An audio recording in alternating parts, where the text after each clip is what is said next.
Any of you all have any tips on how to help an 11?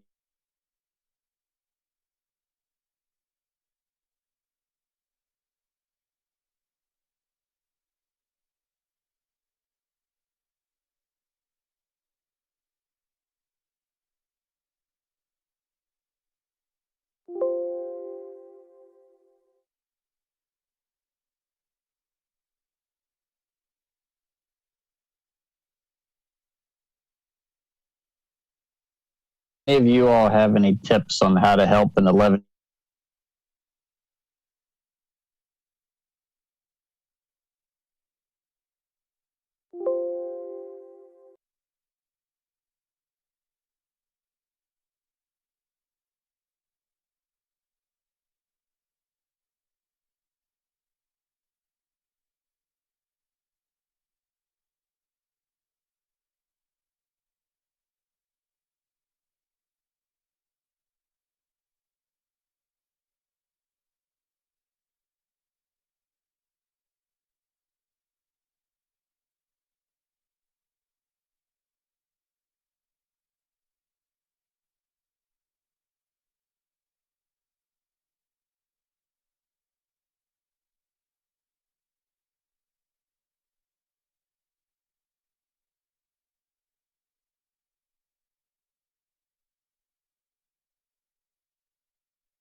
Okay, well, good evening, everyone. Welcome to the September 21st meeting of the Growth Planning Committee. We'll start off with introductions. I'm Dan Saunders. Paul Hogan.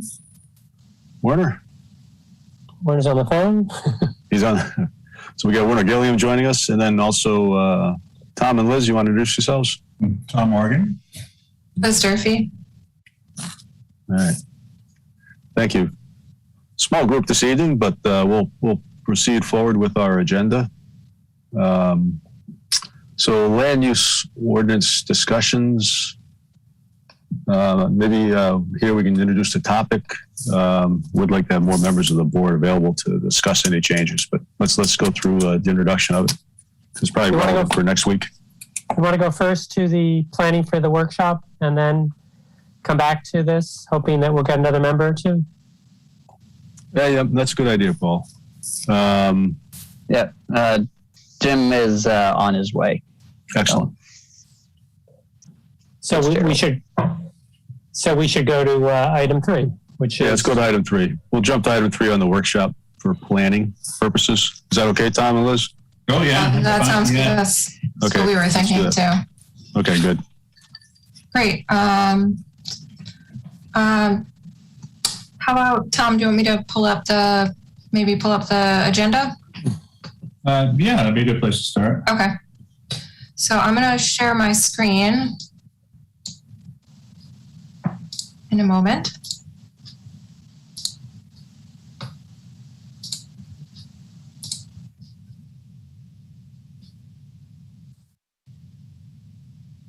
Ooh. I actually can't.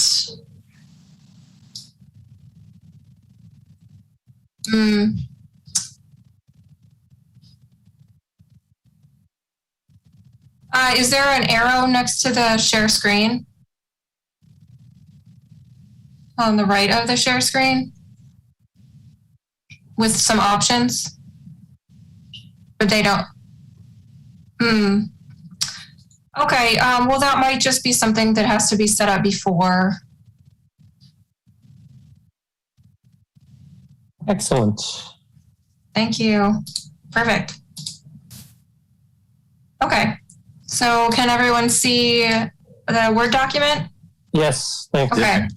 Okay, great. So is it large enough? Perfect. Yes. Okay. Perfect, yeah. So this is sort of the draft process agenda that Tom and I put together for workshop number 2, which is scheduled for next Monday from 6 to 8 with a 5:50 p.m. login. Our general goals are to collect some input from residents on residential and commercial uses in different areas of town. That we'll use to inform some conceptual maps and strategies in the future land use chapter and in the strategies section of the plan. And they'll just generally show some potential changes, if there are any desired changes in types and intensity of uses. And also to discuss some potential solutions to challenges posed by sea level rise. And we have included some information on the project website, the formatted agenda with the link to the Zoom meeting and the dimensional standards table and land use table that we've shared with all of you are up there. And we have the sort of preliminary map set that we've looked at for future land use planning and some other information about the workshop on the website. Just to take a quick step back, we did do some advertising. Hopefully you've seen the information about the workshop come out through like a listserv, potentially on social media, or they were going to try to get it in the Coast Star depending on space. Yep. So hopefully we'll drum up some interest that way. Liz? Yes. One thing that on one of the documents that or the version that I have, it still identifies everything as a draft. And so, because I think we might have been waiting for the Zoom link. So can you just double check to make sure what we've got is, is the one that's got the Zoom link embedded in it? Because I know we have the Zoom link, and that's been put out. But seem to recall there was a version that was out there that still called it out as draft. Okay. You're referring to the agenda for next week, Werner? Yeah. Okay. Where did that go out from the town's listserv? It should have. Yeah. But I'll double check that. Double check that tomorrow. I want to make sure we got the Zoom link in it. And that if we have anything that needs to be tweaked, it's not listed as a draft agenda. So you know what? Here I can pull that up. Oh yeah, it does. It does say draft in big letters. It's not because we were waiting for the Zoom link, though. We hadn't actually reviewed the official agenda with the committee. Okay, got it. But I can definitely take that off. We reviewed the concept with the committee, but I'll delete that and send out another copy. Okay, yeah, and Thank you for pointing that out. Yeah, no worries. And I'll check in with April tomorrow to make sure that we've got has gone out. We'll send it out again.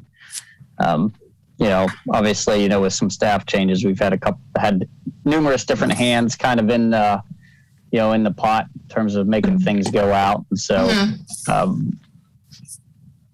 we'll err on the side of caution and send it all out again. That sounds good. Thanks. And I believe the agenda is the only location with the actual Zoom link. The other outreach materials point people towards the project website to go find the link and the agenda. Yeah. So I'll make that change. I can do that after the meeting tonight and send you a copy so you have it in the morning. Okay, great. Let me just move this window out of the way here.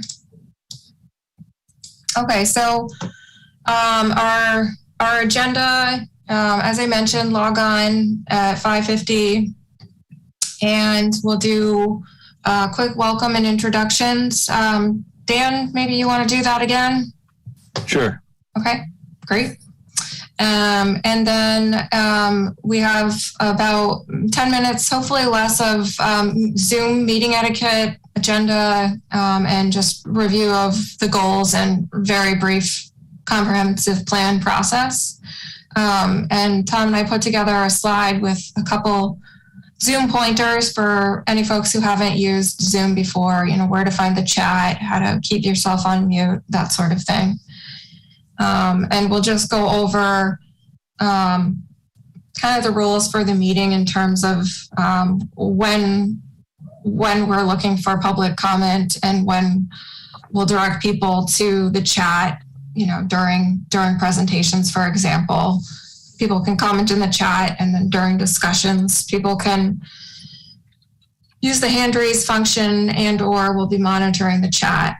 And we'll do our best to get to everyone who comments during that period. And then, as we've talked about, we'll definitely entertain any questions, comments, concerns after the meeting over the phone or at a growth planning committee meeting or over email. So, sorry, just a quick question, and this is probably for Dave and Michael. Do we have a kind of practice or policy for Zoom bombers or someone who's going to just keep an eye out for that? Because I know with this type of format, we're a little bit more vulnerable for that.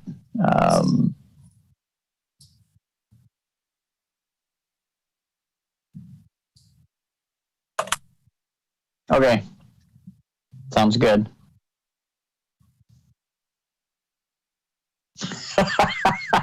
Okay.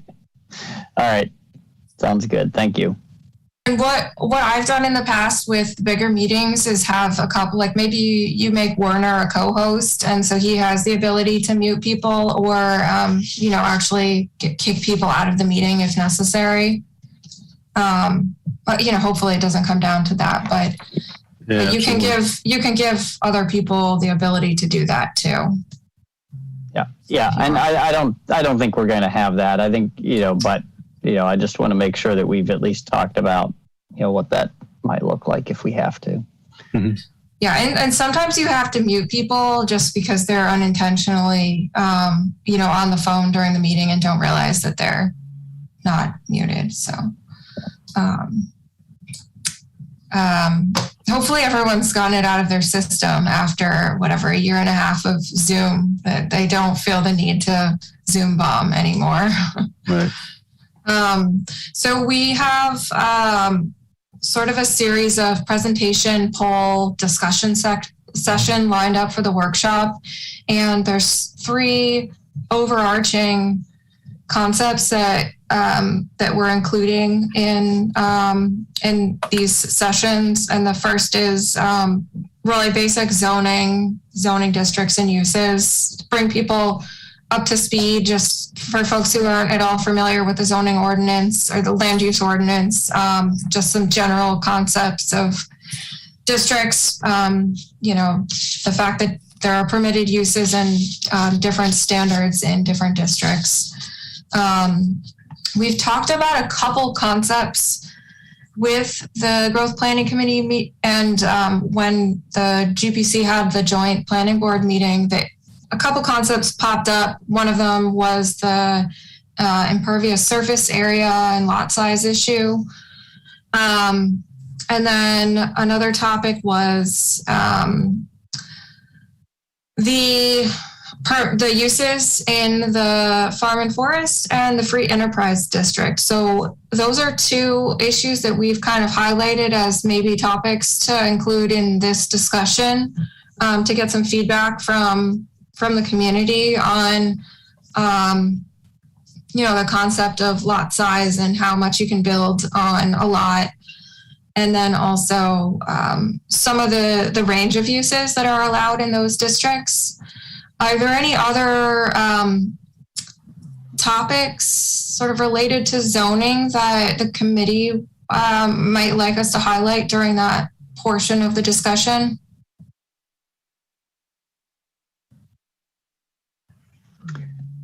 Nothing coming to mind at the moment.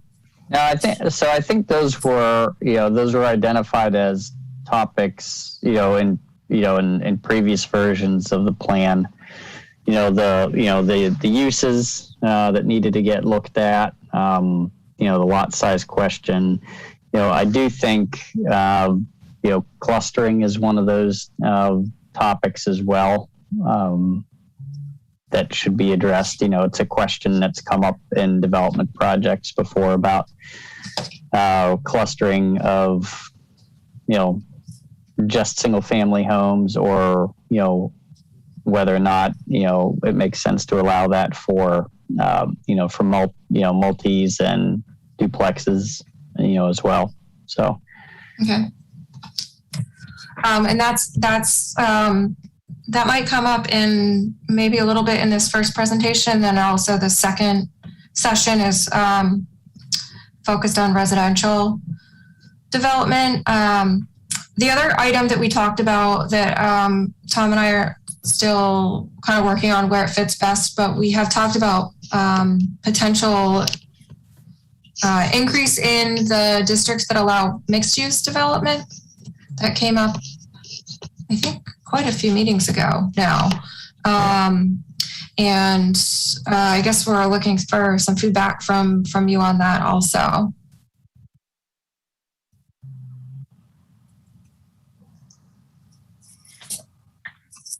Yeah, but the mixed use, the residential mixed use. Yes, yeah. Yeah. Okay. And it's, Liz and I have been poring over your zoning ordinance, so it's kind of unfair to throw these. Really, to have a good conversation, everybody has to be looking at that, land use table and the dimensional table. So we can circle around and get back to that later this evening, perhaps. Okay. Werner, how does the Yeah. clustering currently work? If a developer comes in and, in an appropriate zone for residential, and wants to do cluster, is that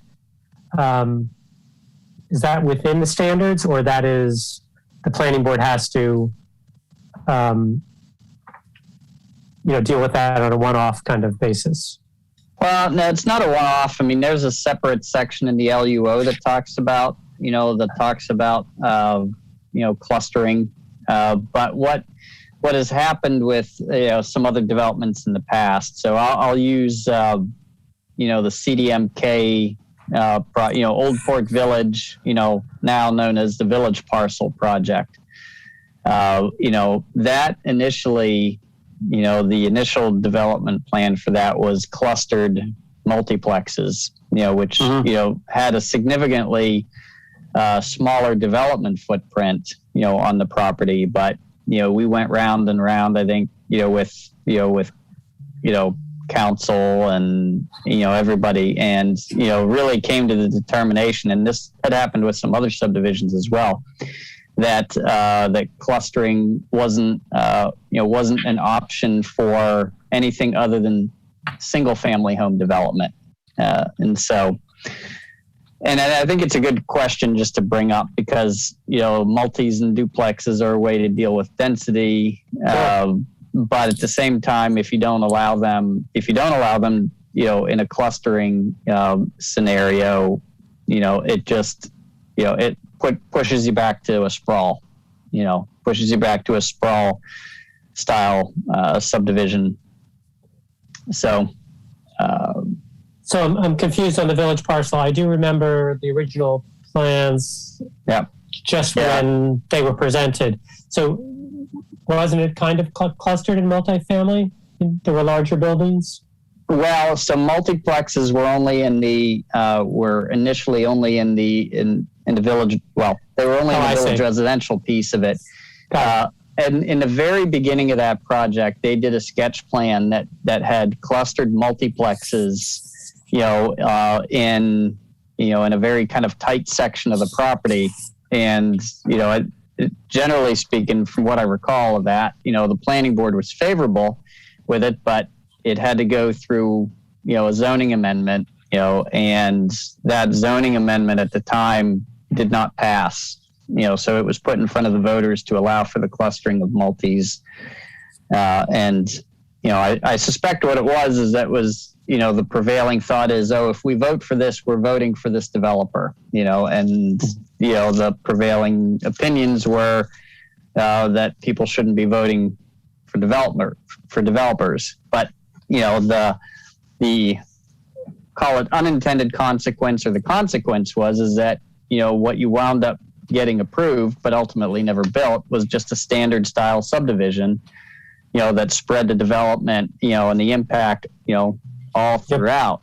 So, from a planning perspective, you look at that and say there was a missed opportunity to do, the same number of units, that a developer, was seeking to get, but, with an impact that was significantly less. So, but there was no voter buy-in at the time for that. So under the current ordinance, that's what I'm trying to understand. Under the current land use ordinance, you can do a cluster for single family only? Correct. Got it. Okay. Yep. All right. So the next item we have on the agenda is a poll. And we could actually test out the poll now if you'd like. I think they are preloaded into the meeting. So you can all see sort of how it will work. And are folks interested in trying that out? Absolutely. Okay, great. Now You only get to vote once now. and I think that you do, yes. Yep, you should be able to find the poll in your poll options.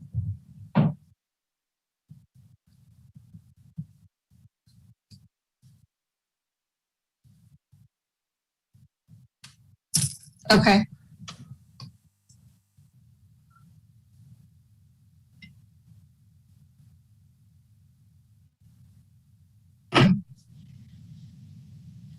Sure.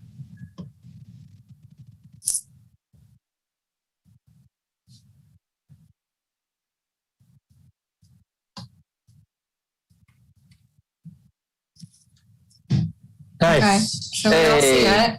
There we go. So we have a practice question, just so people can get the hang of what happens when you hit a button.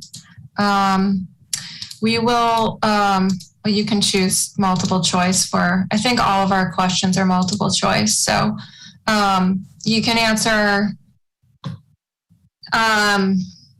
as many options as you see appropriate in both of the questions. And we are going to cut down on our responses. I think we can fit 10 responses. And we'll leave this up for quite a few minutes because it's sort of long to read through. And folks can use this opportunity to provide input. So if everyone wants to, answer. Yeah, I just answered. Just practice. I did. Same here. And then hit submit. And Yep, then done. there should be an option to display the results.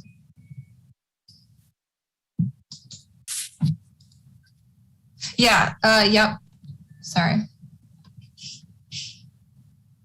Share the results.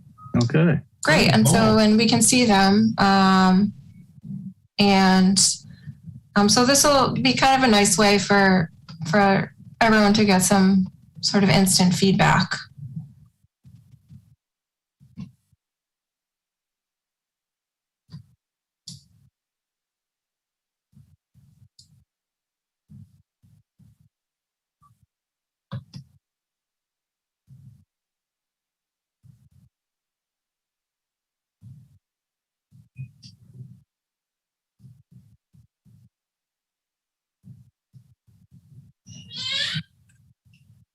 Okay. Not being broadcast on the TV.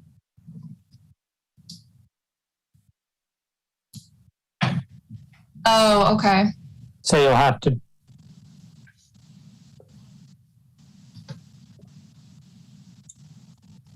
I mean, the other option is that we can kind of skim through the results too and say them out loud if that ends up being easier for you.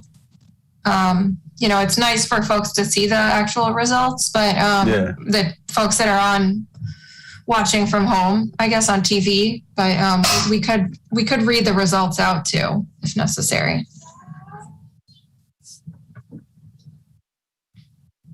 Yeah. Okay. It is nice to be able to show it.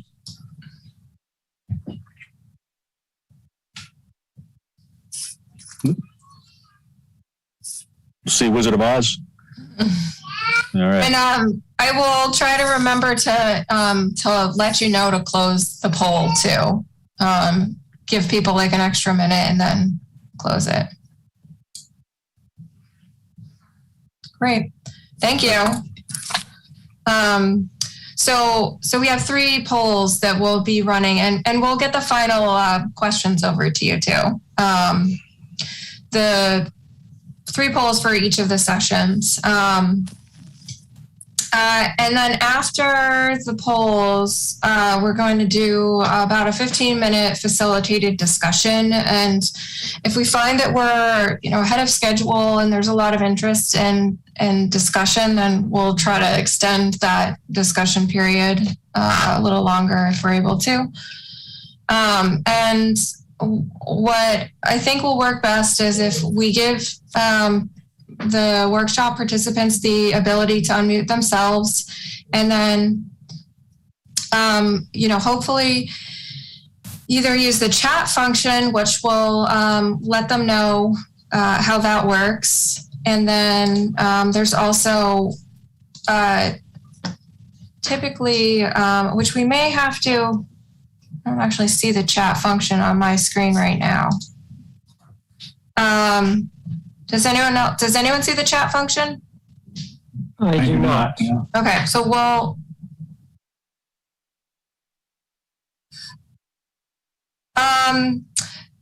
yeah, I'll double check that too. I guess I usually have that always on, so I might.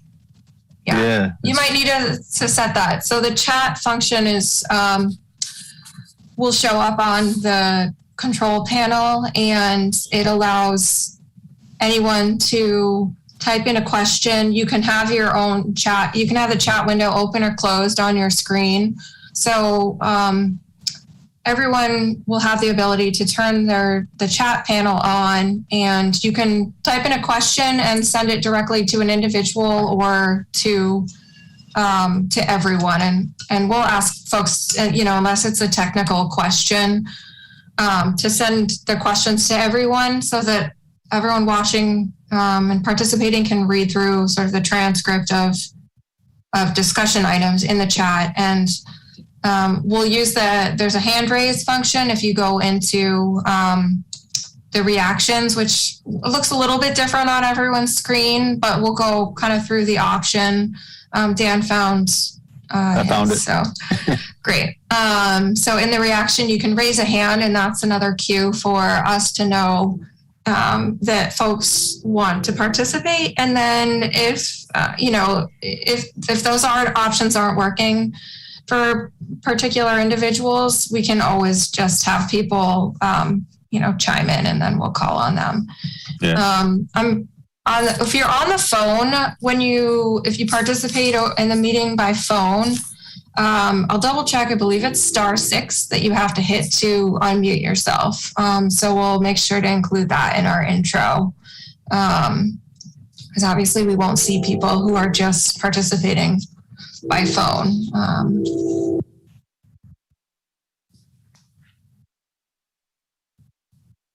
Oh, good. The phone part? Yeah, Jim's on the phone. Well, I see him. I see Jim, and I see a number as well. I don't know who's. So if someone calls in and doesn't use like the Zoom app, then you can listen to the discussion. And I think if you hit *6, then you can unmute yourself. But I'll double check that. I'm fairly certain it was *6, but that could have been a go-to-meeting key. So we'll include that in our instructions. But do you know if the chat feature allows us? Let's say we asked everyone to use the hand raise feature. Will that put people in order that they raise their hand? I don't think it does. Okay. I don't think it rearranges the order of the. Well, let me raise my hand, and then Paul, why don't you raise yours? Let's see if anything changes. I just see mine. Yeah, I just see that I raised. See how I can do that. How did you raise your hand in? I went to the top right, and there's a thing said more, and a little screen popped up, and on the bottom I had a place to raise my hand. I'm using an iPad. So if you go to more and then reactions, sometimes the reactions icon shows up. I think it's a smiley face right on the bottom of the control panel, and sometimes you have to go into more to find it. More is the 3 dots. Yeah.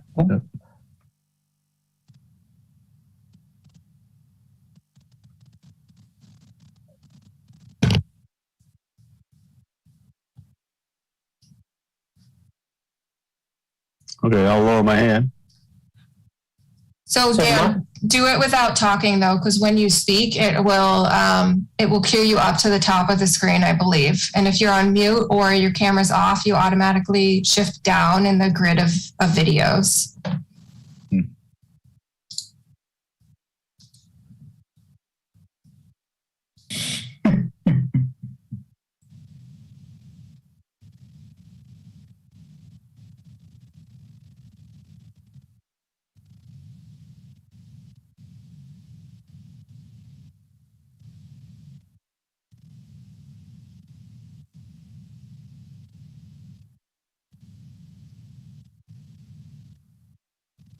So I have a quick question. When I'm in this, because you've got the screen, it doesn't appear on my iPad that I can do anything. I hit more participants. They all are dead to me. Oh, no kidding.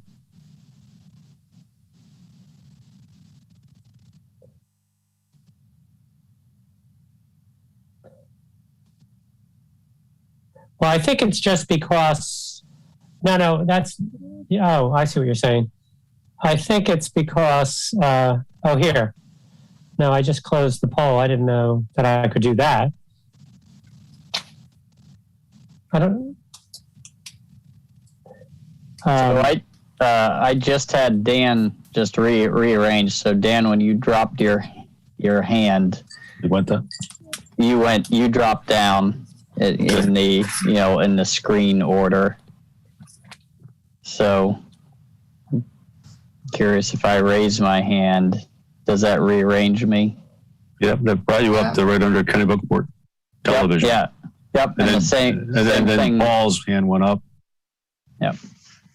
And then I'll raise my hand. Yeah. Yeah, as long as you're looking at participants. I'm Of not course, able to find more. I'm operating on a Mac. Is anybody else working on a Mac here? No. And do you see more on yours? I think it's on the bottom. It should be on the control panel. But if not, Tom, we can, I haven't used a Mac, but we can, Okay. it would be good to figure it out for our instructions too. Right.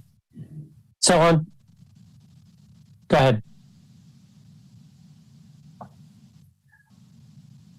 The more. That's why I haven't raised my hand. I'm looking at my Mac screen and reactions. Oh, okay. Got it. All right. Good. So it doesn't matter that it's a Mac. All right. Okay.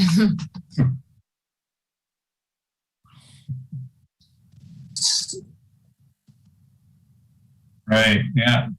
I wasn't looking in reactions. I was looking somewhere else. So when I had the survey up, I had no functionality. When I closed the survey results, then I could move around on the screen again or Okay. whatever. So we'll make sure to make a note of that too. Yeah.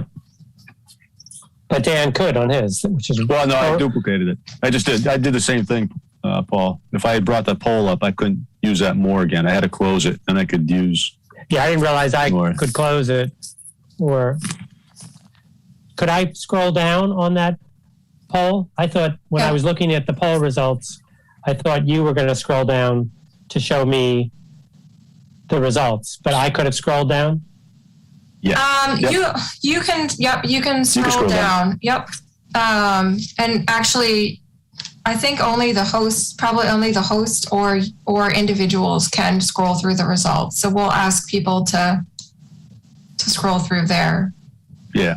It says you're screen to reviewing see the poll results shared by host. Yeah. So yeah, you can scroll through it. But I'm not one of the hosts, I assume, on this. So, Right. No, I'm not Currently. either. And I can't, I can't actually share the poll results on do a screen share of the poll results either. Okay. I think technically maybe the host can, but we'll just have participants scroll through. yeah, for sure. You scroll at their own convenience. So we have a couple questions lined up for the facilitated discussion. We're really interested in getting input, but if we need to, get the conversation moving with a few prompts, we have a list of questions here. One, the poll gives, the option to choose other types of uses they'd like to see more of in Kennebunkport, and so we'll ask the participants to share, what other uses they'd like to see. Then we're hoping to have a conversation about if there's a particular use that folks are interested in seeing where in town. We don't need them to necessarily identify a zoning district, but just a general location. And then have some conversations about the best areas of town for different types of non-residential development, what areas of town shouldn't be developed. And then we're going to introduce the concept of the growth management areas in the presentation, and the options for designating those areas. And then as sort of a follow-up to that piece, we'll ask about whether or not water-dependent uses should be prioritized along the waterfront. If that's something that the committee is, interested in us asking about. So go back to that one again, Liz.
Specified some of those types of uses like what they have along their waterfront, you just wouldn't see it because they're just not practical based on the type of water depth that we have here. I mean, we're not we're not going to get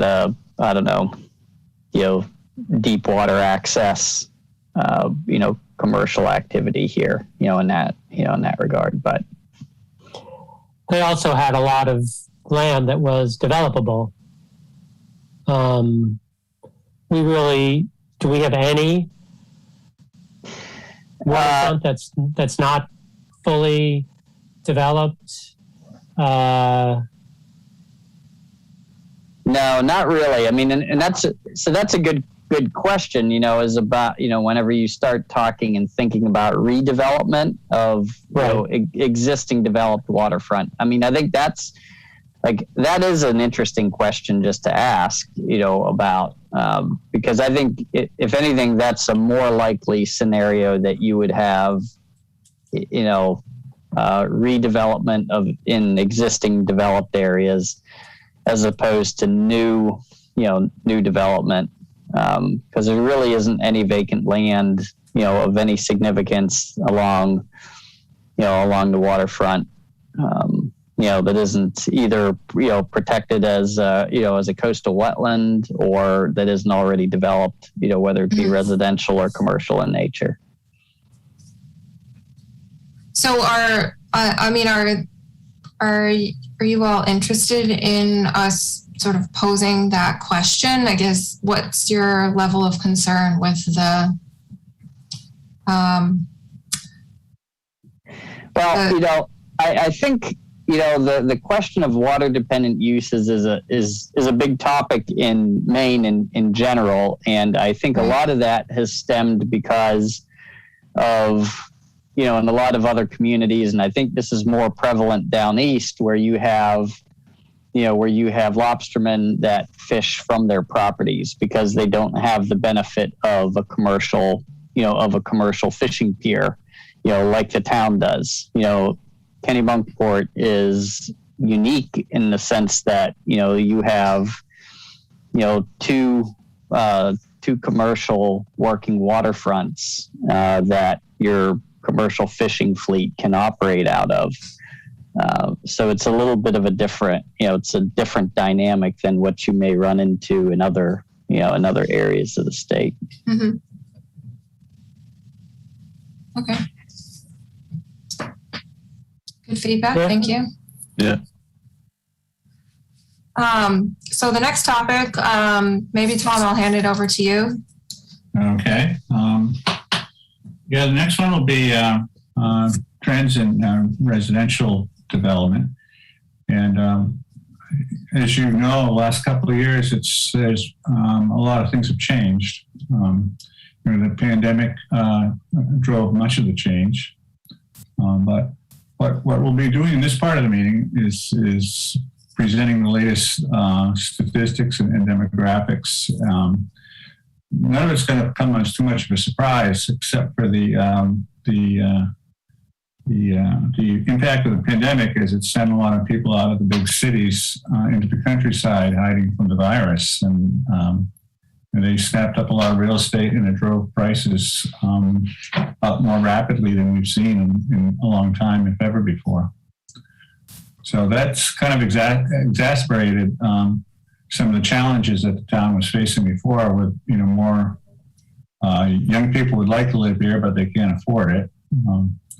So that will be the intro to that section, and then we're thinking of throwing in a couple of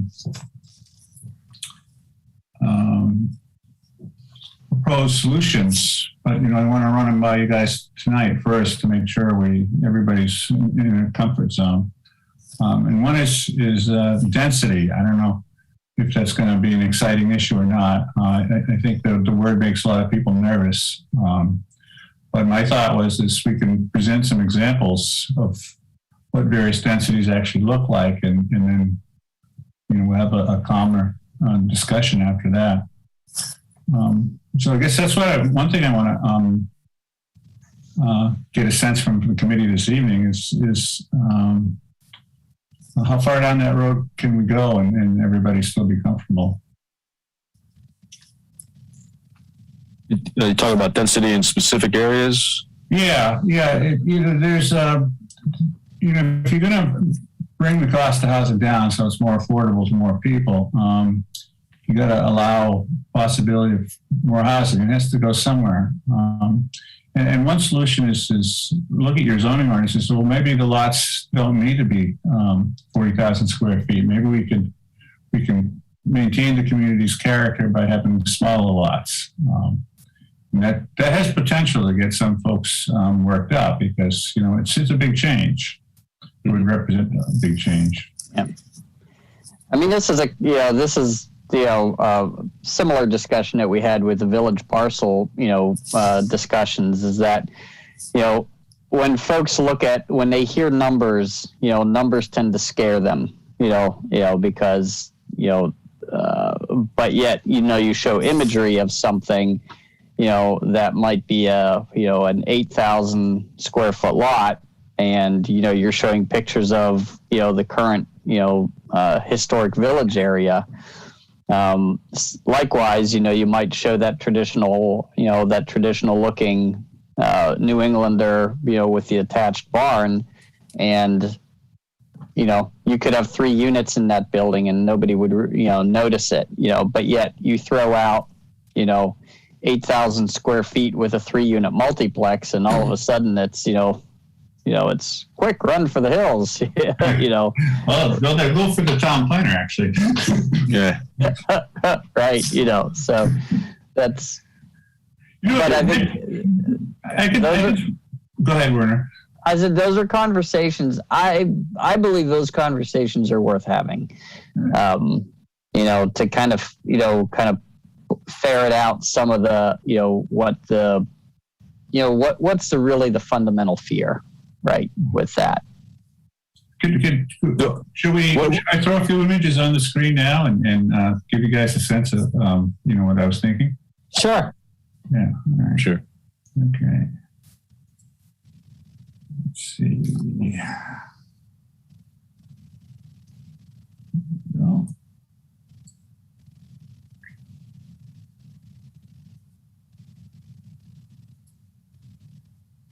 By putting that up, I would just say that one of the concerns I personally have would be if you were to do something like that, what would be a $1 million house might turn into three $850,000 multiplex units, Right. and not really achieving, a goal of helping to drive our diversity and make things a little bit more affordable for.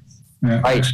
Yeah, and that's a good point, because the density only gets you, helps deal with the stock. And my sense is that you've got to pretty dramatically increase the housing availability before that in and of itself as a tool starts to drive, the costs down.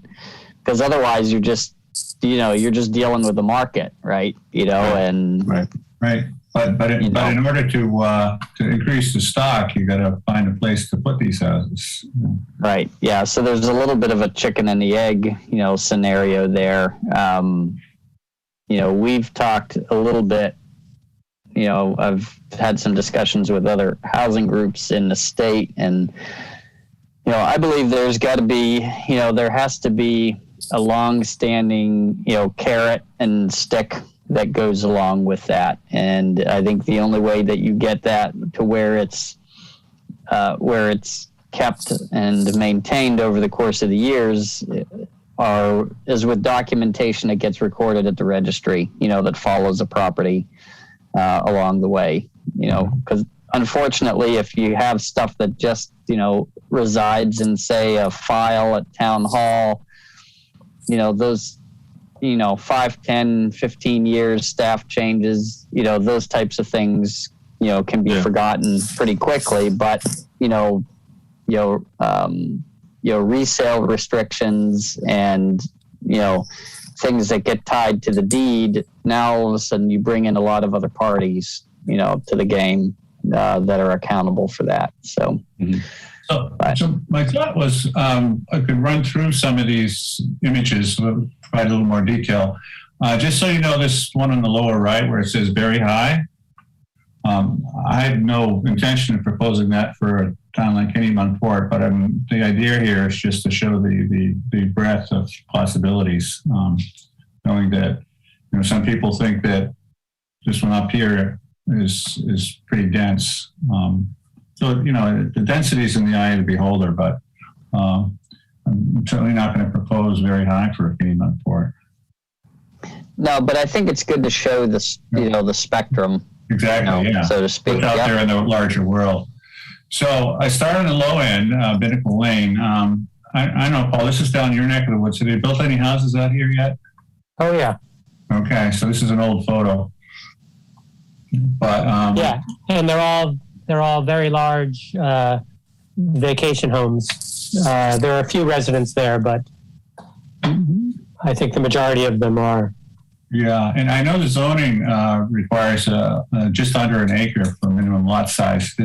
Werner, did they go with an acre, or are they larger lots? You've got a fair amount that that are larger in there.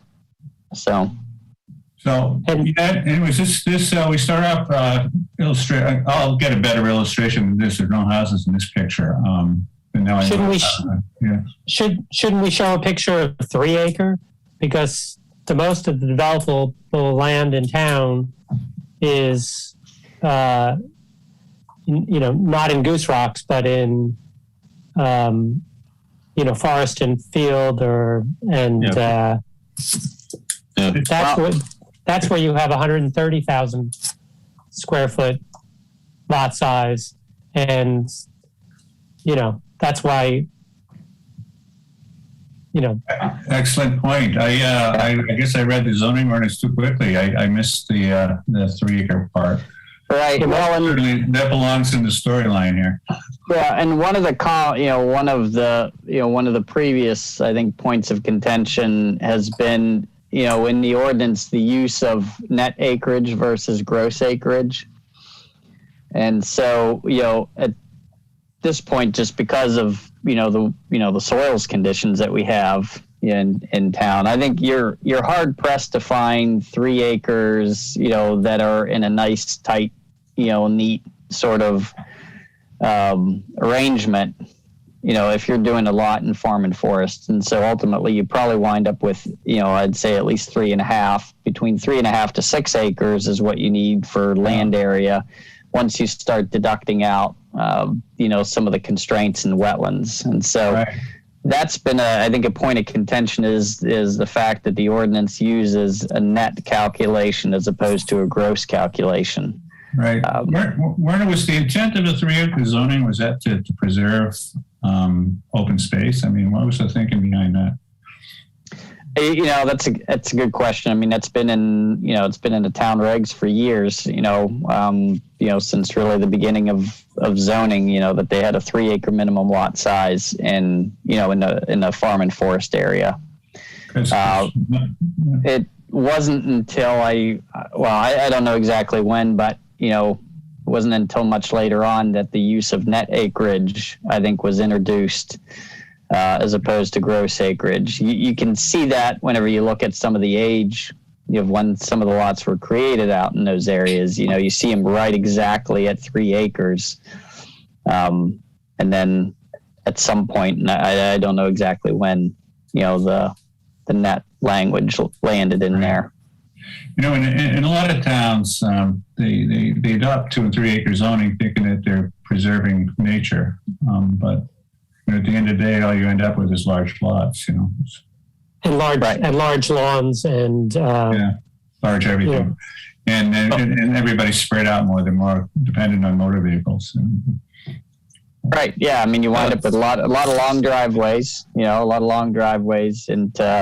Into properties, and it's one thing if somebody chooses to live on a larger lot, like that. But it is what that has created. Right. So it predates us, and I'm sure everybody was well-intentioned at the time, but perhaps a bit naive. And nowadays, can't you can put a raised septic system in a fairly small amount of space. You don't need 3 acres. I think part of it was septic driven. I assume part of it was septic driven. That was certainly the legal defense that was offered up. Yeah, I mean, the subsurface waste rules have long held, a 20,000 square foot minimum lot size, as kind of the basis for that. And so that's been the if you didn't have zoning, say you didn't have zoning at all in your town, at a bare minimum, you wind up with at least 20,000 square feet, just to meet the minimum lot size standard for the subsurface waste rules. Right. If you're off the sewer, yeah. Right. Even with a raised sewer, Werner? It's the same? Correct. Yep. Yeah. Yeah. And that's, I think that's, if you flip the conversation over onto, to talking about, affordability and smaller lot size, there's, you have new system requirements and then you have replacement system requirements, and, we know just from time in the science that, replacement systems, function just as well, as new systems, but yet you have, politically speaking, you have 2 different criterias, right? The regs are a little bit different whenever you get a replacement system done as a matter of right. But as we all know, the wastewater doesn't care, whether it's for, on an 8,000 square foot lot or a 20,000 square foot lot, but you do tend to find designers, tightening things up, the replacement systems tend to use, different technology. Now it's more expensive technology, because they're, dealing with those constraints, but that's what you tend to see. Yeah. So moving a little further up the density spectrum, next up we use the village parcel as to illustrate a couple of points. And you see at the top of the screen was the consultants who prepared the master plan for the village consultants. They were sketching out what they described as residential units on quarter-acre lots.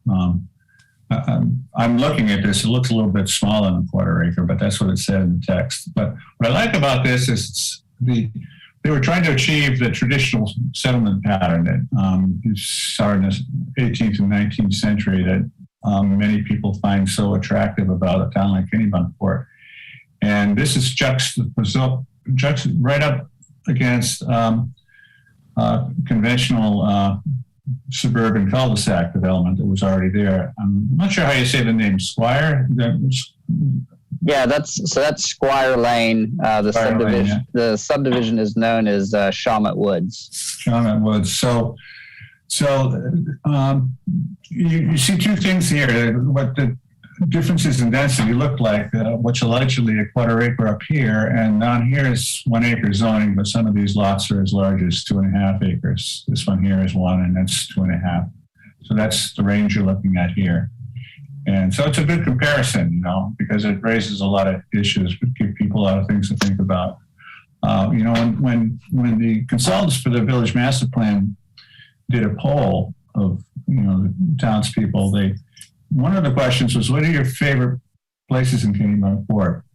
And overwhelmingly, the top two choices were Cape Porpoise and Dock Square. The two places that are traditional character and densely settled. So, I as an outsider, I see a, obvious problem in that your zoning is promoting this type of development. And when you ask the people in town, what do they like? They point to the other kind. They point to this.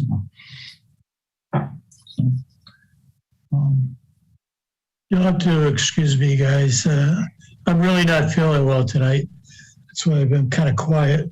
But anyway, I apologize, but I'm going to have to sign off. Sorry to hear that, Jim. Hey, Jim. Hope you feel Take better. care. Yep. Have a good night. Have a good night. But I think to Werner's point, I think the discussion is well worth having and showing these. And then I think it is worth talking about, the issue that Dan raised, which is everybody's, concern. Well, if we go more dense, how do we prevent this from just becoming, more homes that are used 10 weeks a year or something like that, and become very, very high priced. So that part of the discussion, I think, is important too, in order to get the feedback. Another interesting issue, I find it very interesting, is raised by this graphic here, is in the traditional model here. It's really well suited for walking, and there's a lot of connections.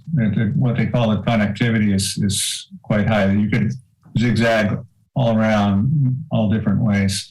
Whereas this cul-de-sac here, Squire Lane, that's the type of stuff that's been built for the last 70 or so years. And one of the great hallmarks of that design is it's a dead end. Some people like dead ends. Some people love living on dead end streets, but there's some disadvantages to designing your town to be a bunch of dead ends. So I think that's probably a discussion that I think is worth having. Is people say they like the traditional design up here, and your zoning ordinance is really driving the one down here. Part of that discussion, and it can be tricky because you could really go down a bunch of bunny trails with this. But I find too that when we look at when we start talking road designs, oftentimes we go, we let the driver be equipment driven, and so. And Dan can probably attest to this. We look at a road design and say, how do our fire trucks work on this? Like, can we make this turn? Can we make this radius? Well, what about our plow trucks? Well, our plow truck isn't going to do X and Y. And so, I think, that winds up being oftentimes a driver and a heavy consideration. And I think a worthy, discussion is to, maybe that coin has to get flipped, in the other direction, that it's, well, you know what, like, it's okay to have a smaller plow truck, for some of, these, smaller, narrower roads that you're going to have. And, they do make smaller fire trucks too, that are, more apt for, for narrower roads. But I see that as something that is often maybe not, not that we're doing it consciously, but it is a consideration that often pops up in looking at development, is how does our current equipment that we have fit? And we often let that drive development. Yeah, no, excellent point. Well, certainly dead-end roads aren't the best for emergency response. It's nice to be able to come in from both sides if you need to. Exactly. And, if a storm takes a tree down and the tree falls and blocks the road, that's a pretty big problem right there, too, Yeah. Whereas up here, if the tree fell on the road, there'd be another place to get in.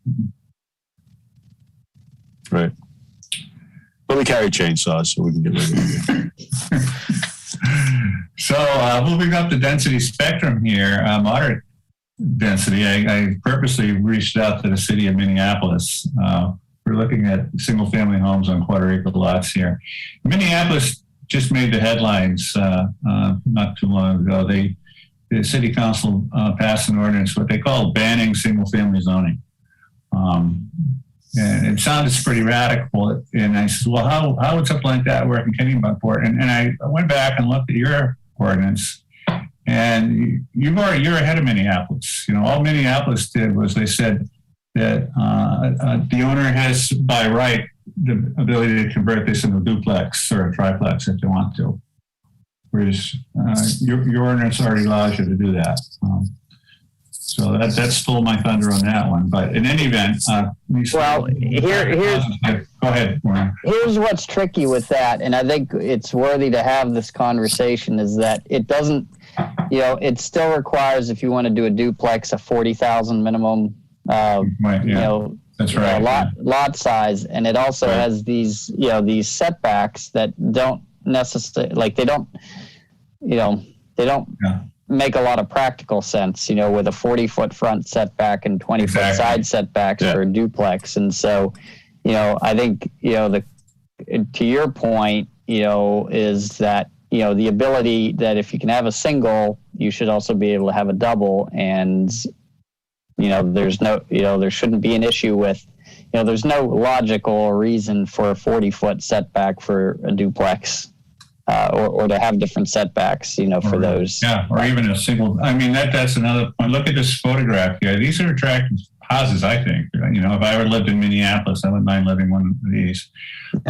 You see a 20 or 40-foot setback here? I see like a 3-foot setback, Well, I think that this design is a house, sidewalk, grassy area, then the road. So you might have a 30-foot setback or a 40-foot setback. From the road, but from the road. Property line, you're only got about 3 feet there. Well, you don't know what the property line is here. Yeah, it's hard to tell. Yeah, okay. I assume that was a public sidewalk, but it could be. It well could be, but the lot could go out to the, All right, I'm gonna scout around some more for some better illustrations. So. But I think that's a great picture. Okay. I like it. Yeah. I'd live there. Okay. And here's the poll. The village parcel consultants put the poll out. This is, what's your favorite neighborhoods in Kennebunkport? And as I said, Dock Square, Cape Porpoise came up number 1 and 2 overwhelmingly. And here's an old picture of Cape Porpoise Square. And, you know, I think one point that can be made here is you couldn't really build this under the present zoning ordinance because the President, Warner, what you were just saying, what's the logic behind a 40-foot setback or a 20-foot, whatever. I think you got a pretty severe setback here right in the square under the current zoning. And if you look carefully, these buildings are just right up against the public right-of-way. So a lot of things that people like about this, well, at least what I like about it is so quirky. It's so kind of like irregular. It's just kind of organic. But things like the setback requirements in the zoning ordinance would not permit that to happen again. So I thought that's, you know, something that might stimulate some thinking and start a conversation as well. Yeah. I mean, the other thing looking at that picture, what you like about it is you get all the different uses as well. Yes. Yeah. Right. You have a church. You've got it's like either an auto shop or some type of market. Yeah. You got a residence. So moving up the spectrum, Liz is going to recognize this picture here. It's intended to illustrate a single-family house on what is on what seems like a very small lot at first, 1/20 of an acre. But it's a demonstration that you can fit everything you need on a very small lot. And you know, without the picture here, if I said, okay, what do you guys think about going down to 1/20 of an acre? A lot of people go, you're crazy, you know? But I want people to think that, you know, some of these smaller numbers are, when you actually see what it looks like, it's not that crazy. And as the caption says, these houses are 200 years old. They're in Portsmouth. And this was this was standard at that point in time, and it's the same period in history where the village section of Kennebunkport was also built. And as you see, the lot width, 26 feet. That sounds kind of you got to be kidding, but you know it works. Yep. And then finally, up on the very high end of the density scale, and like I said, I'm not suggesting that we propose this in Kennebunkport, but this is proposal. It's before the land use boards in Portsmouth right now. It's a response to the severe shortage of housing for people in the hospitality industry in Portsmouth. The restaurant owners and managers are finding they're struggling to find workers because the workers cannot afford to live in Portsmouth.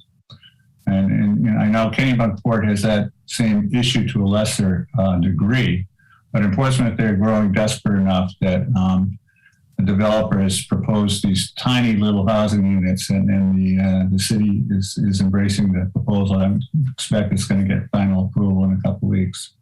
What you're looking at here is what they call micro units. The Historic District Commission made it, dress it up to look like a colonial building, but it's actually something very similar to a college dormitory in there. And they started off with this 200-year-old mansion over here, and all the rest of this is new construction. And how will they find the market that helps the economy directly, as opposed to people making it a little pied-à-terre so they can leave wherever and spend weekends there? Excellent question, Paul. In this particular case, the developer happens to own several restaurants in Portsmouth, and he's trying to solve his own problem, his labor. So it's in his interest to house his employees, and that's his intent here. I mean, he could do what you said, but then his restaurants would suffer. Well, it's new housing, so that wouldn't really suffer.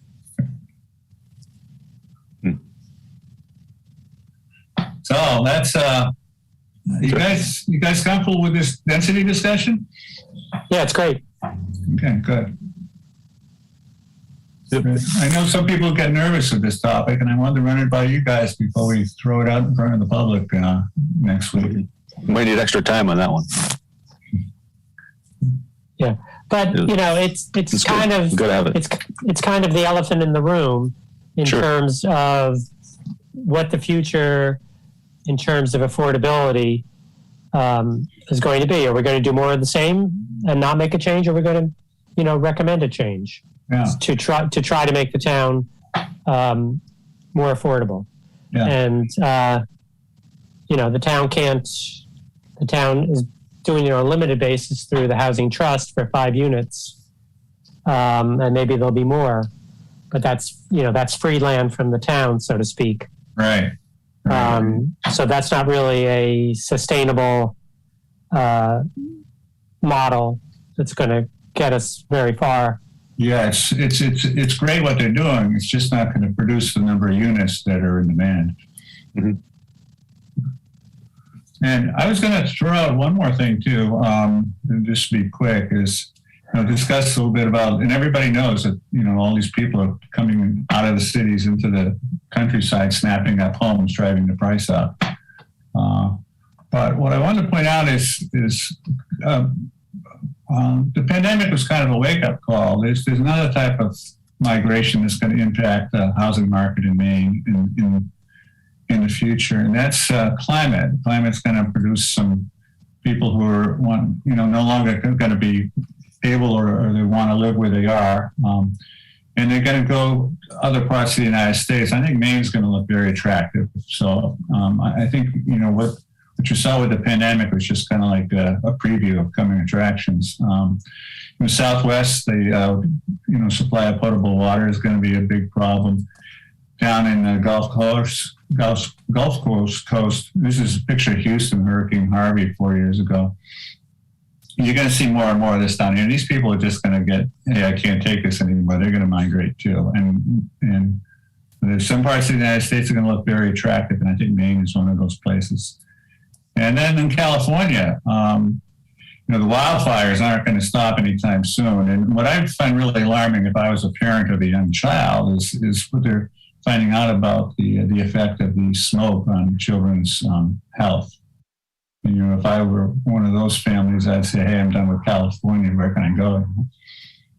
So there's going to be a lot of movement in the next 10, 20 years. And, our job as planners and the growth planning committees try to anticipate some of these problems before before they land at the doorstep. So that's why I'm throwing out these images. Yeah, that's good discussion to have as well. Yeah. Quick question. I was thinking of the last conversation, even the one that Liz went over. We're going to have the 15 minutes or so for a facilitated discussion. That's likely not going to be long enough in some cases. But to stay on track, we'll have to end it. Do we have a way or a proposal that we could let people, continue their discussion and send us emails or whatever else? How we want to capture their information they want to share. Yeah, so I think what we can do is, we can invite people to continue to use the chat box. Mm-hmm. It is possible that comments will get lost. We can export the entire transcript though, so we can eventually get back to all those comments. But I think one thing that we could do is include the project, the email address that people can find, and I can't think of it offhand, on the website, on some of the slides, so that if we do have to break early, we can kind of continuously point to that email address and encourage folks to reach out that way. And then also, through Werner and through the growth planning committee as well. Okay. Because I don't want to cut the conversation short, but I hope that we're having a strong conversation and that people are really engaged and that we're able to fill up that time with a lot of discussion and interest. Yep. And it's a lot of information to pack into a couple hours.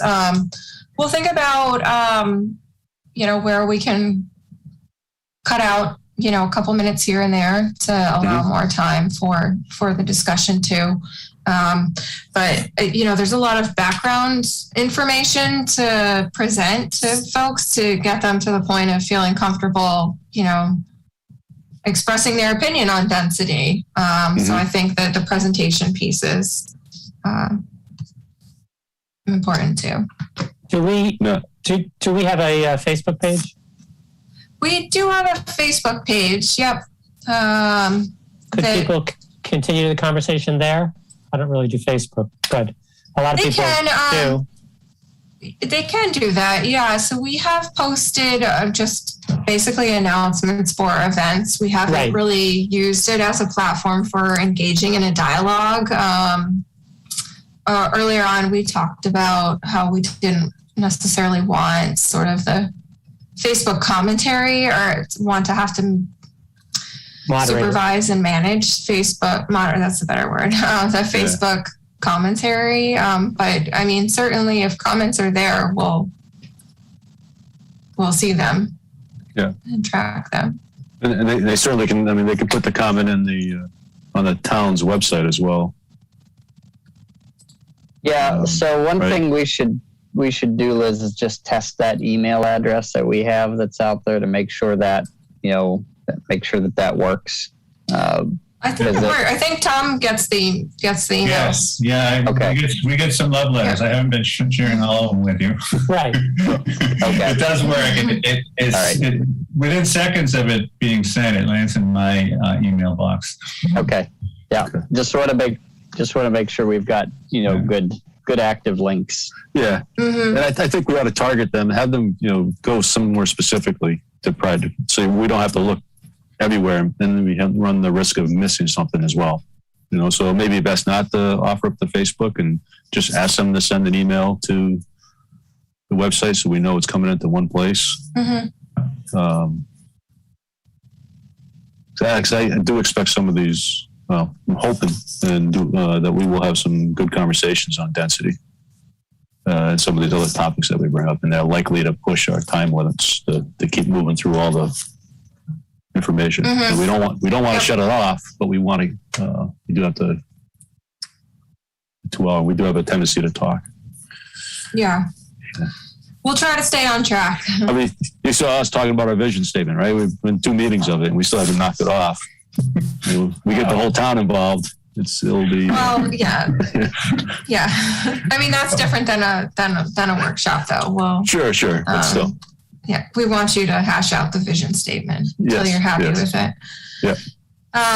So I guess in the interest of time and talking about staying on schedule, we have 1/3 topic that we're going to spend a little time on, and Tom touched on migration associated with hazardous weather, and we want to spend a little bit of time talking about other impacts of climate, mainly flood impacts and sea level rise. We've touched a little bit on the potential for groundwater rise, but we have direction from the main climate action plan, and we have quite a bit of data on sea level rise and potential areas where infrastructure may be vulnerable or inundated under different sea level rise scenarios. And we'd like to spend a little bit of time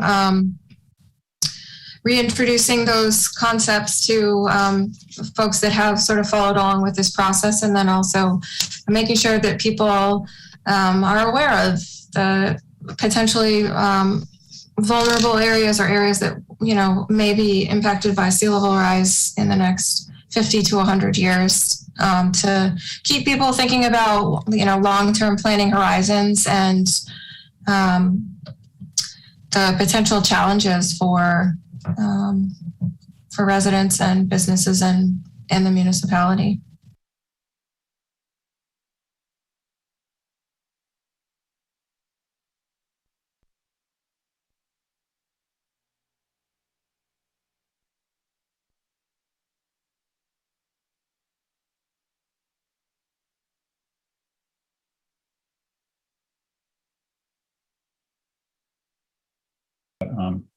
I think it would be a good thing to get folks to start thinking about it. Who knows, maybe somebody out there is going to come up with some great ideas that none of us have thought of, you know. Yep. This Dock Square is one of the most vulnerable places on the Maine coast. It's going to be one of the first that has to, you know, faces that challenge.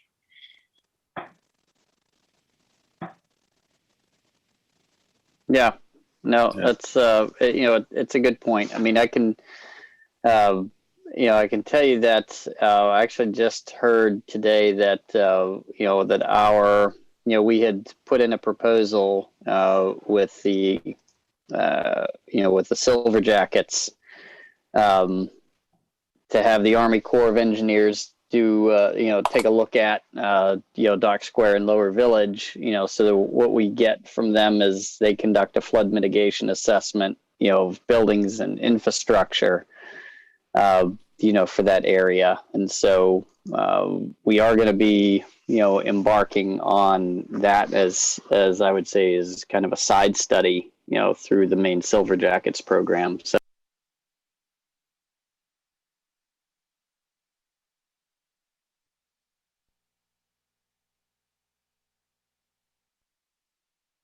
suggestions come out of that study.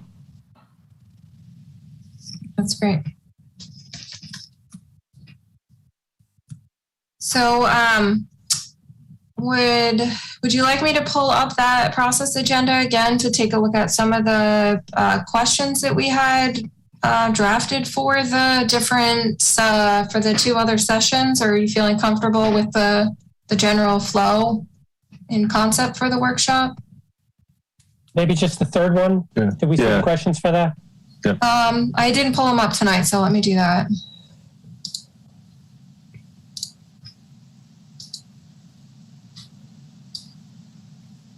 Okay. So let's see. So presentation, the question, what should the town do to reduce the impacts of sea level rise and flooding? So some options for addressing the issue: discouraging new development in areas likely to be impacted by sea level rise, initiating a vulnerability assessment and long-term planning process for Dock Square, investigate options for buyouts of vulnerable properties, prohibit town-owned structures and locations that are vulnerable to flooding and or sea level rise, assess feasibility of elevating roadways that are in vulnerable locations, increase stormwater design standards to accommodate more precipitation, conduct a study to identify areas in town that are vulnerable to groundwater rise associated with sea level rise, other or nothing. You know, so on the town-owned structures and locations vulnerable to sea level rise, Yep. you know, I think it's, you know, might be important to point out that really when that topic comes up, we're talking more about structures that are not water dependent uses.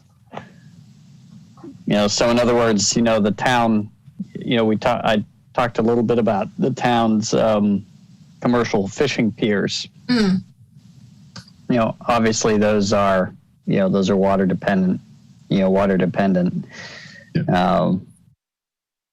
You know, just, you know, things of that nature. But for, you know, for example, I think it's good policy to say, hey, you're looking to, you know, construct a, you know, new town hall or whatever, you know, a new fire station or whatever it is, you know, that, you know, as a policy, you know, those types of structures shouldn't be put in the locations that are going to be vulnerable to flooding and sea level rise. Right. Yeah, that's a good point. We can clarify that in the question too. But then town employees would lose their water bill. And then for the discussion portion, we had a question about asking what some of the other options the town could consider. whether development in vulnerable areas be discouraged or redevelopment, what areas are vulnerable to inland flooding or extreme precipitation, and then what are your greatest concerns for the town with respect to sea level rise and flooding, and ideas for Dock Square. Any items that you'd like to add to that discussion or remove? Hey, Werner, is the sustainability plan that the Board of Selectmen approved, is that this year? Is that energy related only? Yeah. I haven't seen it posted anywhere, but I know it got passed. Yeah, or no, approved.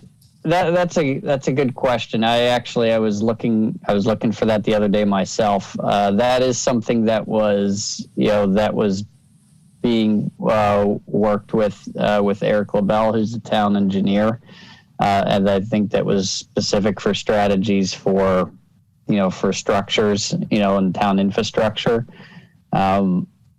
I likewise have to get a copy of that, the final copy of that myself. So, and I don't believe that was necessarily posted anywhere, although it's possible that I couldn't find it myself. But you want to get a copy of that?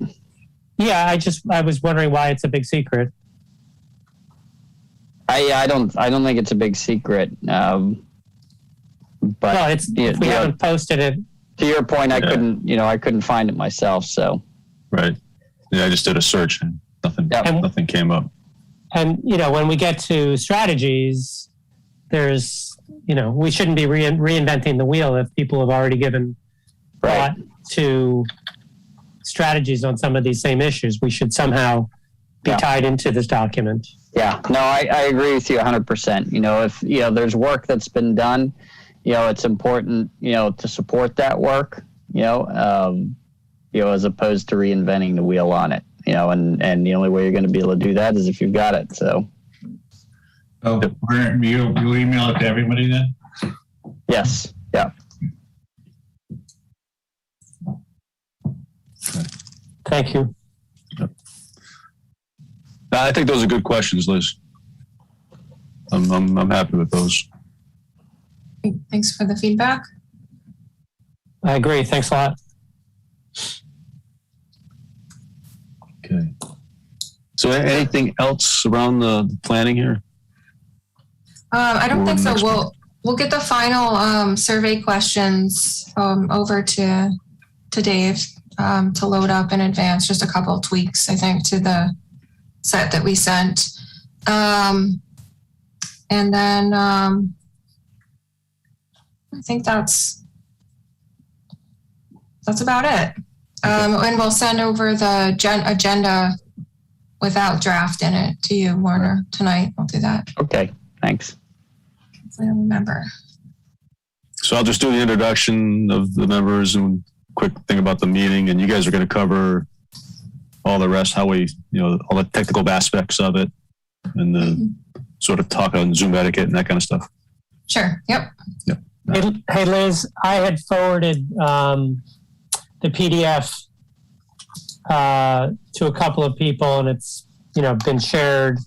But I'm wondering whether, because we didn't put the Zoom link, you go to the web page and you have to scroll to finally find this. Can we amend the PDF to include the Zoom link at this point in an executable form so that what PDF are you talking about? The agenda has no, not the agenda. The nice little the flyer.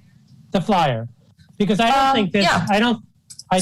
It would be helpful if people went to the website also, but I don't think the way you've set it up. I think any newbie could come in and join the meeting, and I think they'd do just fine.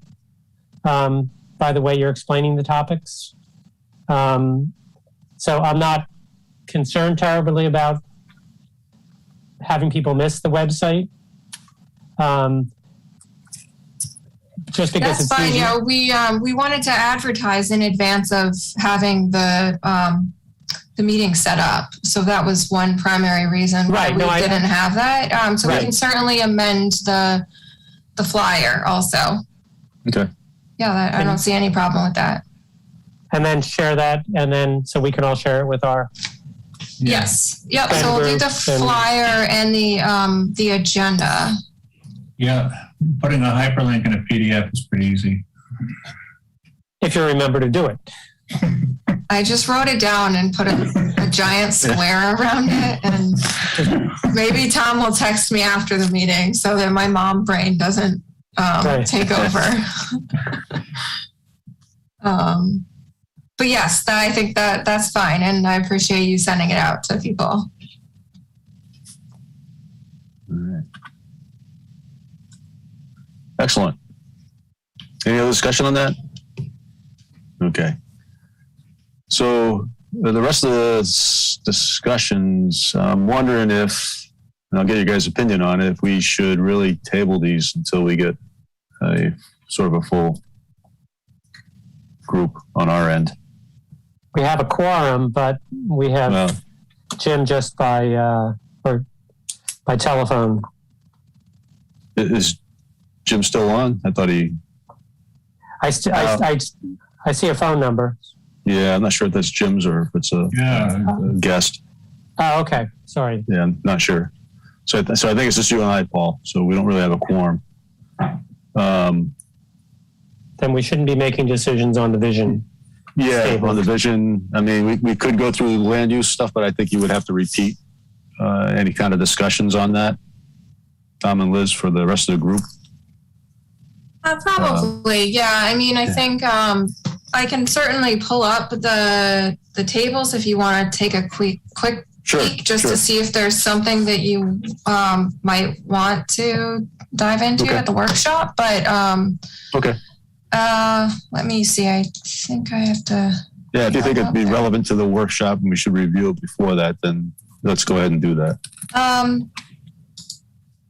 Let me just let's see here. So Tom touched on some of the standards in his kind of presentation preview. Mhm. And some of the other dimensional standards will probably include sort of in brief in the introduction to sort of zoning and land use, just as a way of setting the scene and talking about the districts and lot coverage, for example. That was one of the questions that came up. Yep. So we had posted this to the website in case people are interested in looking at it. I doubt people will be, but you never know.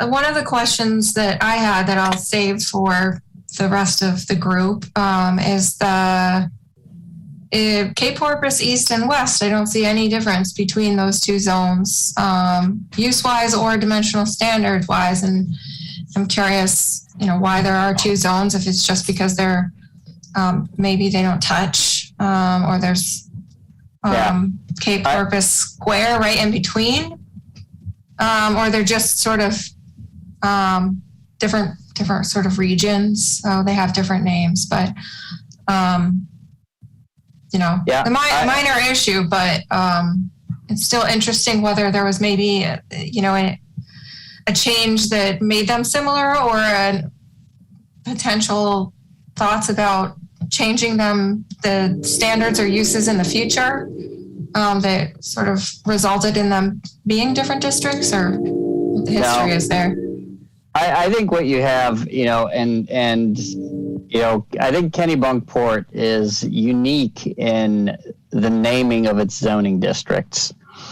In a lot of communities, you don't have the kind of the community names, like this. You get these zoning districts that are, this is an R1, this is an R2, things like that are, and I do, from what I've, understood, at least at looking at older versions of this, it literally just is, this is, on the east side of Cape Porpoise Square, and this is on the west side of Cape Porpoise Square. And, beyond that, that was really, I don't think there was any other intent beyond other than, there's the west side of town, there's the east side of town.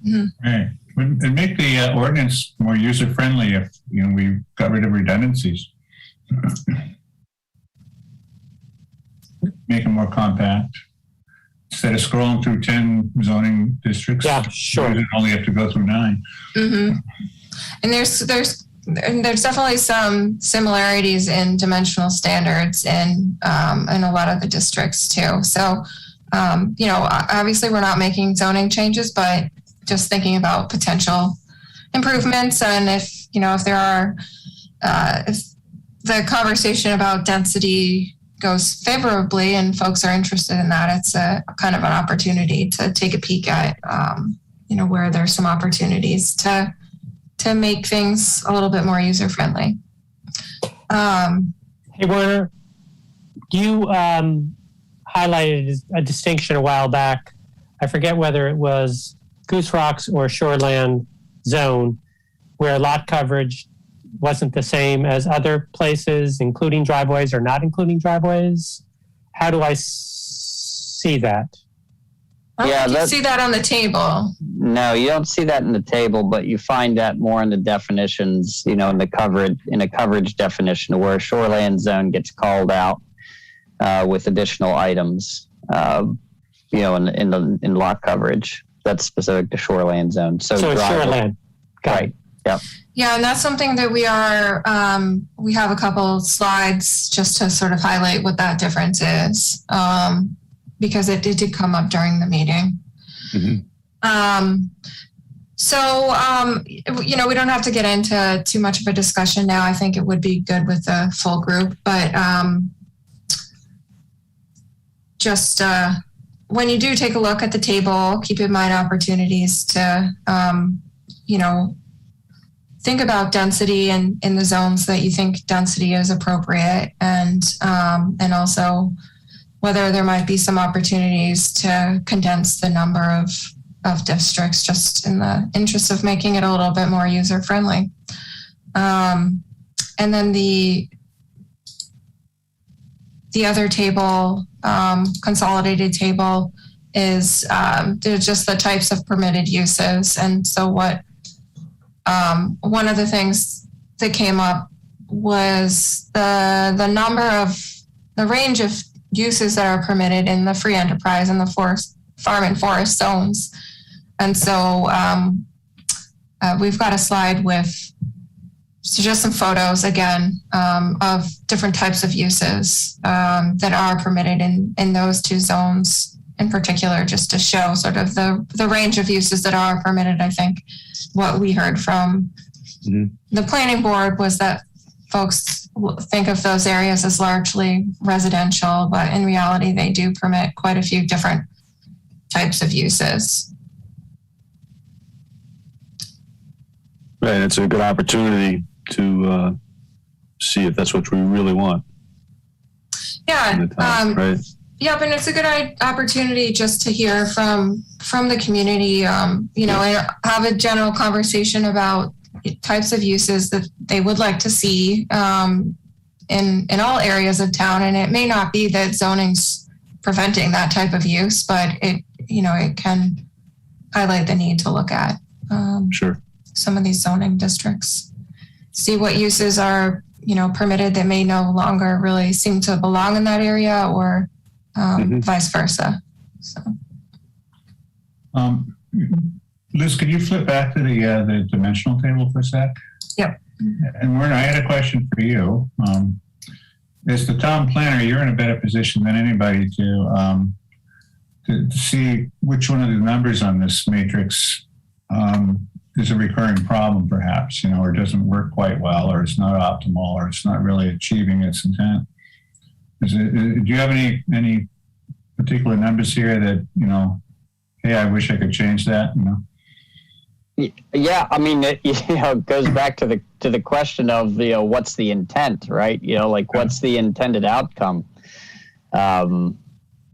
Like there's no, without kind of a direct purpose statement of saying like, this is what we're trying to accomplish. That's a tough one to answer, I think if you're looking to develop, single family development that is, maybe from a stormwater perspective and things of that nature, like these are easy kind of numbers to deal with, in that regard. Like you can do a fair amount with single family home on 40,000 square feet and 20% coverage. There's a lot of, stuff that can happen with that, and you don't have to be as deliberate, but I think if there's an overarching goal for the town, to deal with affordability, that minimum lot size, that density number, that needs to be addressed. It was one of the things I will tell you that shocked me whenever I moved here, that, the fact that, you had acre, for all practical purposes, 1 acre lot sizes for a single family home, it came as a shock, to me. What was it like in the place that you lived before? We had it was, quarter, half acre lots, depending on where you were, sometimes less than that in town, was in the in-town communities, and one of the things that I think that Maine was, has generally been spared of, and maybe it's because, we don't have a ton of what I would call, commuter, commuter traffic here. We've been spared kind of the large scale subdivision, development phenomenons that has overwhelmed a lot of other, communities in different states, and so we haven't had that as an issue. Now, part of it is probably because of numbers like this, a production builder would look at this number and say that doesn't work, and so maybe that spared some of it, but it's also, hindered some opportunities, I think, for communities as well. But part of it is you're a little bit of a distance from I-95 too. Those developers are looking at other towns that are closer to the highway. That's right. Where, I came from, from working in Kent County, Delaware. So, right outside of Dover, and, Delaware sat in this unique spot where you had a lot of, commuters that came out of Philly, but also, we had folks that were moving in from DC and Baltimore, which, grand scheme is quite a commute, but, and so you would have large scale developments that came into some of these small communities, and with a snap of a finger, you quadrupled the housing stock in a community, which was, as you can imagine, overwhelming for some of the infrastructure, particularly when looking at like fire departments, schools and things like that. So there was a lot of kind of scrambling going on. Maine got spared a lot of that, but Delaware also was developing a lot of housing that was, that you could afford, that you could move into, you plenty of starter home options and things like that, that's not really a thing here. And so I think there's a sweet spot where, some of that could be introduced, the ability to be able to have starter homes, in a community, I think are important, that's how you bring in your, demographic that I think I hear the, people in town saying that they want, but the numbers matter. Yeah, and I think the other layer is the growth areas and looking at how those align with, where development is targeted, particularly residential development. Yeah. Well, and I've talked a little bit about this before, the unintended consequence that we saw with having a higher or with having a really low number of growth permits available in the rural area is that's where the land tended to be more affordable. And so by default, we kind of slowed development in, the area that was the most affordable. So it was, well, all right.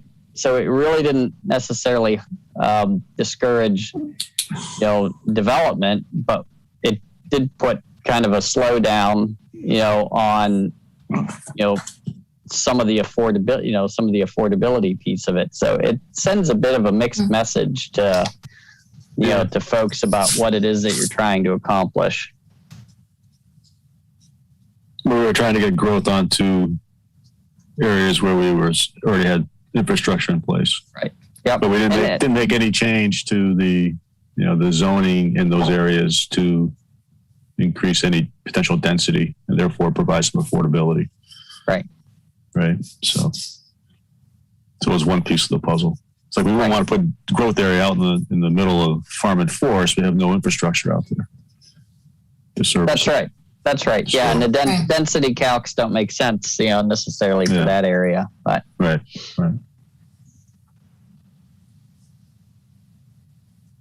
And the flip side of the coin about consolidating two zones is the other thing you might think about is, does it make sense to establish a new zone that's different from anything here? If that's part of the solution to housing. Mm-hmm. And then, of course, if you're willing to go there, then the next question is, well, where? Where would it make sense? Yeah. I recall from, and Dan, you probably remember some of this conversation that, there were questions as to why did the 03, the 03 version of the comp plan and the 05 version of the comp plan ultimately fail. And, my recollection from kind of looking back through some of that data, was that there were proposals for 10-acre minimum lot sizes out in the farm and forest area and smaller lot sizes, in the more developed areas of town. And so, and so I don't know if that was a combination of just like, the education didn't happen, that goes along with it, or what I really think happened is that, is that folks out in farm and forest saw it as a loss, as an economic loss, as a taking, as a regulatory taking. Right. And I think that, that type of fear drove. And certainly would. It's just the type of thing that will get somebody excited out there. Yeah, right. 100%. Yep. So when the new committee was put together, and it still had a couple members from the 2005, we decided not to touch the acreage, really to touch the naming of zones and what the setbacks were and what the square foot requirements were. We left that all alone. So it'll be interesting to see if there's what kind of feedback we get from this conversation that we have with the residents in the next week. Yep. Yeah.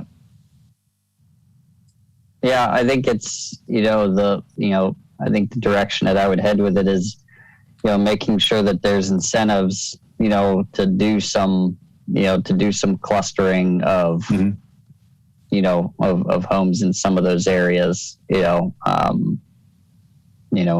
go from there. That 10-acre zoning proposal, that sounds to me like it was probably a misguided, well-intentioned effort to preserve open space. Right. I mean, exactly. I mean, the irony of it is that you would have other communities that would have the same exact challenge if they were trying to propose 3-acre minimum lot sizes. Right. They would be, they'd be ridden out on a rail, for offering that up, and. But what makes it kind of superfluous here in Kennebunkport is the Conservation Trust has done such a great job, and they're still active, and they're still looking around for land to conserve. So you didn't really need to mess around with that 10-acre zoning, because you got this private organization that's doing a really good job preserving open space. Yeah, no, that's right. And that is one of those. The conservation of land is one of those questions that. People ask me, they say, well, how much is enough? That's a great question. There's no set specific goal that says, we should, that we should conserve X amount of, X percentage of the town by such and such a date, But there is now, coming out of the White House in Washington, D.C., they say 30%. 30% of your land area. Yeah. And where are we? Anyone done the calculation? We have, I can't remember it offhand. I thought we were close. I remember you guys brought this up. Yeah. I thought we were pretty close. I think it's in the land use and the natural resources chapter. Section, yeah. Double check that. Of course, there's a lot of areas out in the farm and forest and free enterprise that it takes you 4 or 5 acres to get a house built, just because of the nature of the land. Well, but that's primarily That's net because gross. that's right. That's the net versus gross. It's the reality of it is that if you're, you could do gross acreage lots out in that area and still have developable land. It makes no sense to me, the net. Yeah.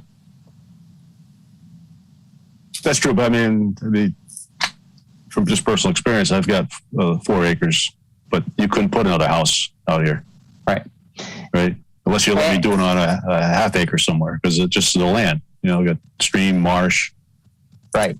And that in and of bedrock. itself, that has been, that's been what's suggested, is that you let the constraints of the land dictate the creation of the lot, as opposed to, the pure numbers, so that if you had an area of, say, 20,000 square feet that was perfectly fine and buildable, why try to grab another, all this other excess acreage just to meet a lot size requirement that's seemingly arbitrary. But, Sure.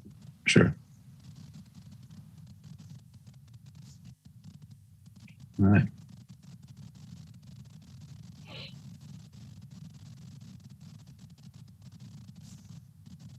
I think those are all good questions, and I think it'll be an interesting conversation, to have for sure. Okay. All right, good discussion. Liz, Tom, anything else you want to show us for this evening in preparation for next week? I think we got all that important stuff That's it, covered. yeah. I feel comfortable that we got what we need to be ready in 6 days. Excellent. Good. Marching forward. All right, I would then propose that we really skip the rest of the things on our agenda, especially since it's 8:01. And really, we'll just add these to our agenda for our next meeting in October. Okay. Does that sound good, Paul? Yeah. I don't think All right. we have a choice. I agree. But we make it sound official. So we won't have any motion to close this sort of meeting workshop thing. But I thank you all for joining this evening, and all those out in TV land. I hope you enjoyed the discussion, and look forward to you all joining us next Monday. Have a safe evening, all. All right. How do they join us? Hey, everybody. Yep. So how do they join us? They join us via links that we'll send you through email, through copies of the agendas that will be posted, along with the flyer And on TV? on the Zoom TV.